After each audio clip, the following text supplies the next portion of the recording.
Chairman नैब का interaction कल क्या हुआ ताजिर बरादरी के साथ, जो इन्होंने ये बात की कि कराची कर्जा उतार सकता है मुल्क का, ये किस कॉन्टेक्स्ट में की, थोड़ी वजाहत करेंगे क्या हुआ कल?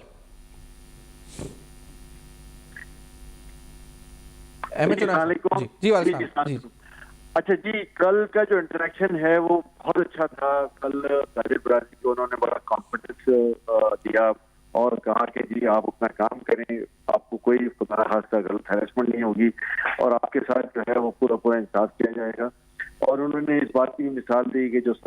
2 साल पहले उन्होंने एक लियाज़न क्रिएट करवाया था ताजिर बरादरी और नैब के दरमियान, उसके तवस्सुत से जो है वो 18 से 20 केसेस जो हैं वो फौरी तौर पर रिजॉल्व भी हुए और मजीद भी जो केसेस आ रहे हैं उसको वो बड़े अच्छी तरीके से देख रहे हैं। उन्होंने ये भी कहा कि हम नैब को जो है वो ताजिर दोस्त बनाना चाहते हैं, नैब को जो है वो कोई खौफ की अलामत और दहशत की अलामत नहीं कहना चाहते। और जो पॉलिटिकल विक्टिमाइजेशन पिछले दौर में नैब के जरिए हुआ या कोई और विक्टिमाइजेशन हुआ, वो उस पे जो है उस पॉलिसी पे अमल फरमा नहीं है, बल्कि एक पॉजिटिव एटीट्यूड के साथ कि लोग जो हैं वो पाकिस्तान में काम करें, उनको कोई खौफ ना हो। जाहिर है कोई अगर गलत काम करेंगे तो फिर अकाउंटेबिलिटी तो अपनी जगह पर होगी, लेकिन जो सही काम करता है उसको ना गलत तरीके से विक्टिमाइज किया जाएगा खुदा ना खास्ता, ना ही उसके खिलाफ कोई गलत कार्रवाई की जाएगी। जो भी कार्रवाई होगी वो ताजिर बरादरी को एतमाद में लेके की जाएगी। और उन्होंने भरपूर यकीन दिलाया कि ये जितने भी नैब के ऑफिशियल्स हैं पूरे पाकिस्तान के अंदर, वो ताजिर बरादरी को फैसिलिटेट करने के लिए हैं, उनको खुदा ना खास्ता कोई तंग करने के लिए, कोई हरास करने के लिए या किसी किस्म का नुकसान पहुंचाने के लिए नहीं है। उन्होंने पाकिस्तान के बारे में भी अच्छी अपना प्रेडिक्शन किया, अच्छी बात कही कि आगे हालात जो है वो उनको बहुत अच्छे नजर आते हैं। जो हमारे फील्ड मार्शल साहब और हमारे प्राइम मिनिस्टर साहब एफर्ट्स कर रहे हैं, उनका एक बहुत ही पॉजिटिव रिजल्ट आएगा। और उन्होंने बड़े वाजे तौर पे नैब के तमाम अफसरान को हिदायत की है कि ताजिर बरादरी के साथ जो है वो रवैया भी बेहतर करें और उनको फैसिलिटेट करें। कराची में भी फैसिलिटेशन डेस्क बनाया हुआ है, इस्लामाबाद में भी बनाया हुआ है और सब अफसरान से ये कहा हुआ है कि उनके इश्यूज को जो है वो लियाज़न के थ्रू रिमूव करें ताकि अच्छा लियाज़न बने। जो भी कोई ग्रीवेंसेस हैं उसको जो है वो गौर से सुने और उसका हल निकालें। अगर खुदा ना खास्ता कोई गलती भी हुई है तो उसका अदाला तो है ना कि बैठ कर जो अगर किसी के पैसे निकलते हैं जो नैब के परव्यू में आते हैं तो फिर उसकी जो है वो रिकवरी भी करें और जो पिछली गलतियां हुई है उसका अदाला भी करें। जैसा भी बताएंगे ये जो जिस बयान में, ये जो कॉन्टेक्स्ट में बयान दिया गया कि कराची शहर जो है वो मुल्क का कर्जा उतार सकता है, ये किस कॉन्टेक्स्ट में दिया गया बयान? इस बयान की के हकायक क्या हैं, क्यों दिया गया बयान, ये थोड़ा बताएंगे इसका कॉन्टेक्स्ट क्या था? देखिए, इसमें 2-3 चीजें हैं जो हम समझते हैं कि उन्होंने पॉजिटिव की हैं। एक तो वो उन्होंने बताया कि इतनी जमीनें वागजात कराई हैं उन्होंने जो गैर कानूनी कब्जे में थी और सिंध गवर्नमेंट को कराई है, लेकिन अभी हजारों एकड़ ऐसी है जो अभी भी इलीगल इंक्रोचमेंट्स या जी अभी बिल्कुल है, बहुत पोटेंशियल है। वो उस पर भी जो है वो अपना काम कर रहे हैं। लेट्स से अगर 15,000 एकड़ उन्होंने मिसाल दी कि हमने वागजात कराई है तो वो ताजिर बरादरी को ही अलॉटमेंट होगी और वहाँ पे जो है वो ज़ाहिर इंडस्ट्रीज भी लगेंगी और इंडस्ट्रियल पार्क्स भी बनेंगे। तो उसके जरिए जो टैक्सेस की वसूली होगी, उसके जरिए जो रेवेन्यू जनरेट होगा वो मुल्क की के कर्जे भरने का भी काम आएगा। और इसी तरह जब ये एक माहौल बनेगा काम का, इंडस्ट्रीज का, तो फॉरेन इन्वेस्टमेंट भी जो है वो बहुत सारी आ सकती है इस शहर के अंदर। उन्होंने मुख्तलिफ इंडस्ट्रियल जोन की मिसाल दी कि उन इंडस्ट्रियल जोन को जो है वो बेहतर बनाया जाएगा इस सेंस में कि वहाँ कोई कब्जा नहीं होगा, लोग आजाना तौर पर अपना काम कर सकेंगे। फिर एक बहुत बड़ी बात उन्होंने ये की कि हम एक फैसिलिटेशन डेस्क बना देते हैं नैब के अंदर कि आपको अगर कोई जमीन कोई ताजर खरीद रहा है, कोई बिल्डर खरीद रहा है तो उसकी एनओसी हमसे ले ले कि ये जमीन क्लियर है और उस पर किसी किस्म का कोई मुकदमा नहीं है, इस पर किसी किस्म की 2 नंबरी नहीं है और ये जमीन जो है वो सही टाइटल के साथ आपको ट्रांसफर हो रही है, उसका अलॉटमेंट भी ठीक है।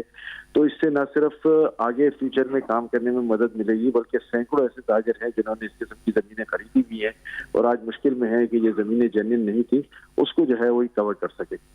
अच्छा, लेकिन शाह साहब ये बताएं कि ये जो कराची शहर का जिक्र हुआ वो ठीक है कि कितना पोटेंशियल है, वारगुजार कराई जाए, लेकिन एक सिस्टम है जो कराची में ऑपरेट करता है, तमाम जो अपोजिशन की सियासी जमातें उसको हाईलाइट करती हैं, ताजिर बरादरी, बिल्डर्स ख़ास तौर पे कहते हैं कि बगैर रिश्वत कुछ नहीं हो सकता। तो ये उससे निजात हासिल कराने के लिए क्या इकदाम उठाएगी नैब? देखिए, उसके लिए भी उन्होंने कहा कि हम इक़दाम कर रहे हैं और आइंदा आने वाले दिनों में आप इस पर बहुत अच्छी खबर सुनेंगे। और उन्होंने ये कहा कि ज़ाहिर है ये कहीं भी किसी भी अपना महज़िब मुल्क में इस किस्म का काम नहीं होता। पाकिस्तान के दूसरे शहरों में भी शायद ये काम नहीं है, और अगर कराची में है तो इसको ख़त्म करने के लिए उन्होंने कहा कि मैंने सीएम से भी आज मुलाकात की है, उनसे भी बात की है, और हम अपने तमाम मसाइल पुरकार ला रहे हैं ताकि इस किस्म का जो है वो काम ना हो और लोग आज़ादाना तौर पे अपना काम कर सकें और इस सिस्टम के चुंगल से जो है वो निजात पाएं। तो इन्होंने अपना एक फर्म रिजॉल्वेंस दिया है। मैं समझता हूं कि ये काम अब बेहतर हो जाएगा आने वाले दिनों में और इसके नतीजे भी सामने आना शुरू हो जाएंगे। नहीं, लेकिन उसके लिए कोई कॉन्क्रीट स्टेप्स नजर आए कि ये बात तो बड़ी अच्छी है, पहले भी हमें बताया गया कि यहाँ से तेल निकलने लगेगा, कुछ वजीर थे, किसी ने कहा लाखों नौकरियां बरसने लगेंगी, तो वो पिछले जो चेयरमैन नैब थे उन्होंने भी बड़ी उम्मीदें दिलाई कि ये इतने अरब डॉलर बाहर पड़े हैं वो आ जाएंगे। तो ये कोई नई बात, इसमें कोई कॉन्क्रीट हमें प्लान नजर आया, कोई स्ट्रैटेजी नजर आई कि जी हाँ ये होगा, तो इस वजह से जो उन्होंने कहा ना कि असर का वक्त है आप रोजा ना तोड़ें, तो ये कह देना काफी है, तसल्ली है, कारोबारी हल्का इससे तसल्ली हो गई उनको, या कोई अमली कोई इकदाम या कोई स्टेप या कोई स्ट्रैटेजी नजर आई? जी, एक बात वाज़ेह तौर पे बताऊं कि पिछले 2 साल में जब से ये नैब के चेयरमैन आए हैं उसमें इन्होंने जो जो चीजें कही थी वो आहिस्ता आहिस्ता उस पर अमल दरामद शुरू हो गया है और सारी चीजें पॉजिटिविटी की तरफ गई हैं। किसी भी ताजिर ने पिछले 2 साल में नैब की हाई हैंडेडनेस की शिकायत नहीं की। तो हम इस बात पे ट्रस्ट कर लेते हैं, यकीन कर लेते हैं कि जब उन्होंने जो चीजें कही थी उसको बेहतर करना शुरू कर दिया है, तो ये सिस्टम वाली चीज भी जो है ये इंशाल्लाह बेहतर हो जाएगी। वक्त जरूर ज़ाहिर है बताएगा, लेकिन जब शुरू की बातें उन्होंने सच साबित करनी शुरू कर दी तो आगे भी हमें पक्की उम्मीद है कि इंशाल्लाह वो चीज़ें भी ठीक होंगी। अच्छा, कुछ केसेस आए हैं अहमद शौकत साहब, 16 प्रोजेक्ट का केस आ गया नैब का सिंध में, कुछ और नोटिस आए हैं नैब के, लेकिन ये आपने भी देखे होंगे हज़ारों नोटिस नैब ने पहले लिए हैं, इंक्वायरीज हुई, रेफरेंसेज हुई, पिछले दौर में भी हुई। ऐसा दिन आता था कि मुझे याद है कि जुमरात को नैब की एग्जीक्यूटिव बोर्ड मीटिंग होती थी और उसमें बाकायदा एक प्रेस रिलीज आती थी, कोई 400 नाम उसमें होते थे, इसके खिलाफ इंक्वायरी, इसके खिलाफ ये, इसके खिलाफ इन्वेस्टिगेशन। लेकिन सर वो फिर ये लोगों के जहनों में सवाल है ना कि उन केसेस का हुआ क्या, कि जो आप अब नए केसेस खोलने जा रहे हैं या आप हमें ये राह दिखा रहे हैं कि सब सही हो जाएगा, तो पिछले जो आपने हजारों की तादाद में प्रेस रिलीज हाथ से लिखकर आती थी, उसमें हजारों नाम, सैकड़ों नाम लिख देते थे, कुछ लोग तो उसमें खुदकुशी भी कर देते थे, जो हुए भी इस्लामाबाद में वाकयात। तो क्या बिल्कुल आप सही कह रहे हैं। उन्होंने बड़े वाज़ेह तौर पे कहा कि नैब के पास जो सिलसिला था पॉलिटिकल विक्टिमाइजेशन का या दूसरे किसी के विक्टिमाइजेशन का, वो अब उन्होंने कहा कि बिल्कुल बंद है, उसमें हम लीस्ट इंटरेस्टेड हैं और हम जो पिछले केसेस हैं उनको भी देख रहे हैं, उनमें अगर सजा नहीं हुई, नोटिस नहीं हुए तो उसको भी जो है अपना टेक केयर कर रहे हैं। और नए जो है वो उन्होंने बिल्कुल एश्योरेंस दिलवाई है कि कोई पॉलिटिकल विक्टिमाइजेशन नहीं होगा, लेकिन जो जेन्युइन केसेस होंगे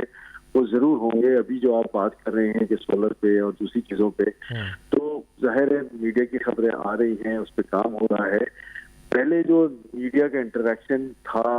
नैब की जानिब से इनके आने से पहले, उन्होंने ये काम नहीं किया, बल्कि उन्होंने प्रैक्टिकल काम करके चीज़ों को मोबिलाइज किया, राइट डायरेक्शन में लेकर आए। और उन्होंने ये कहा कि मैं अब मीडिया के सामने आया हूँ ताकि ये बता सकूं कि हम अब ये काम करने जा रहे हैं और हमारा इंटरेक्शन जो है वो टारगेट बेस होगा कि हम चीज़ें अचीव करेंगे और मीडिया को बताएंगे। इससे पहले जो है वो हम कोई ऐसी बात नहीं करेंगे कि जिससे जो है वो या तो गलत उम्मीदें वाबस्ता हो जाएं या हमारा जो इंटरेक्शन है वो मीडिया के साथ ज़्यादा नजर आए, काम कम नजर आए।